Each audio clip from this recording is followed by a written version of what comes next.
Hello bachcho, let's see this question.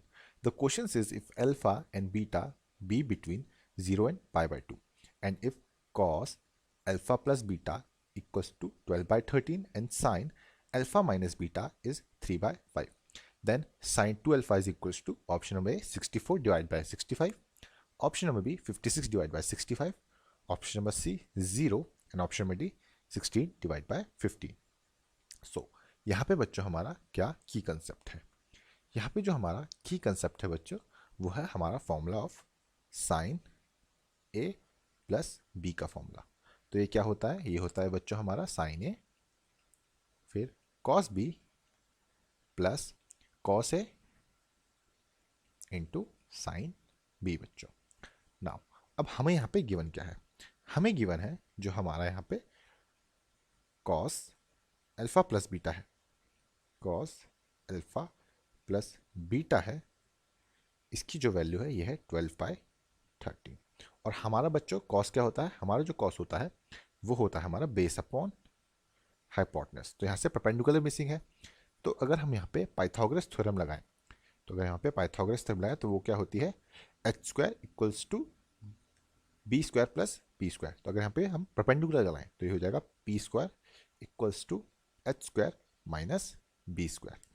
तो ये आएगा बच्चों हमारा यहाँ पे पी स्क्वायर इक्वल्स टू 13 का स्क्वायर 169 और इसका 144 12 का. तो होगा P square equals to 25 and P equals to 5. तो यहाँ से हमारा पी 5 आ गया. तो वैसे ही हम यहाँ पे अब साइन अल्फा प्लस बीटा निकालेंगे जो कि होता है हमारा परपेंडिकुलर अपॉन हाइपोटेनस. तो वो क्या होता है? वो होता है परपेंडिकुलर अपॉन हाइपोटेनस. तो यहाँ से हमारे परपेंडिकुलर क्या आया? 5, हाइपोटेनस है 13. अब हमें यहाँ पे क्या गिवन है? हमें यहाँ पे गिवन है बच्चों जो हमारा यहाँ पे sine sine alpha minus beta है वो क्या गिवन है? वो गिवन है यहाँ पे हमें 3/5. और हमें पता है साइन क्या होता है? साइन हमारा होता है परपेंडिकुलर हाइपोटेनस. तो यहाँ पे अब हमें बेस निकालना है. तो पाइथागोरस के हिसाब से बेस का क्या होगा? ये होगा H square minus P square. तो इसको हम निकालेंगे तो ये बनेगा यहाँ पे बेस का स्क्वायर. एच स्क्वायर क्या है? 5, 5 के स्क्वायर 25 माइनस 9. तो B square equals to 16 and B equals to 4 यानी कि बेस आ गया. तो यहाँ से हम क्या निकालेंगे? हम निकालेंगे कॉस अल्फा माइनस बीटा. तो ये क्या हो जाएगा? ये हो जाएगा बच्चों कॉस अल्फा माइनस बीटा क्या होता है? कॉस हमारा बेस अपॉन हाइपोटेनस होता है, बेस अपॉन हाइपोटेनस होता है. तो हम वैल्यू पुट करेंगे तो बेस है 4, हाइपोटेनस है 5. तो ये होगा 4/5. अब हमें फाइंड क्या करना है? हमें फाइंड करना है साइन 2a. साइन 2a को मैं कैसे लिख सकता हूँ बच्चों? अगर मैं इसे लिखूँ यहाँ पे साइन a प्लस बी और इसमें मैं प्लस कर दूँ a माइनस बी.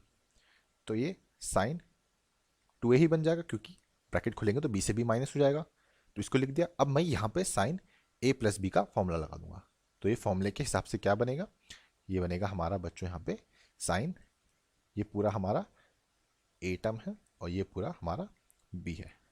तो ये बनेगा हमारा यहाँ पे आएगा साइन 2 ही आएगा. ये हमारा आएगा बच्चों यहाँ पे साइन a यानी कि a प्लस बी और या तो यहाँ पे अल्फा माइनस बीटा है बच्चों. ये इसको alpha minus beta alpha plus beta. तो ये होगा sign alpha plus beta into cos alpha minus beta plus cos alpha plus beta into sine bracket alpha minus beta. अब यहाँ पे इन सब की वैल्यू पुट करते हैं तो ये होगा यहाँ पे sine 2a 2 alpha is equals to sine alpha plus beta. तो ये हो जाएगा हमारा यहाँ पे 5/13 था और cos alpha minus beta 4/5 plus बीच में मल्टीप्लाई है प्लस ये हो जाएगा हमारा यहाँ पे 12/13 कॉस अल्फा प्लस बीटा और साइन अल्फा माइनस बीटा था हमारा 3/5.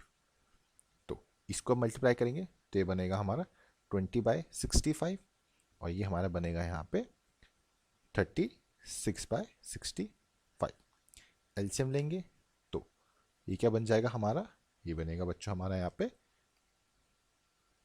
साइन 2 अल्फा की जो वैल्यू आएगी वो आएगी 56/65, और यही बच्चों हमारा यहाँ पे फाइनल आंसर होगा। And also our option number B will be the correct option. और ये आंसर हमने फाइंड किया है बाय यूजिंग की concept which is sine a plus B के फॉर्मूले से। होप बच्चों आपको ये क्वेश्चन समझ आया होगा एंड बेस्ट ऑफ लक।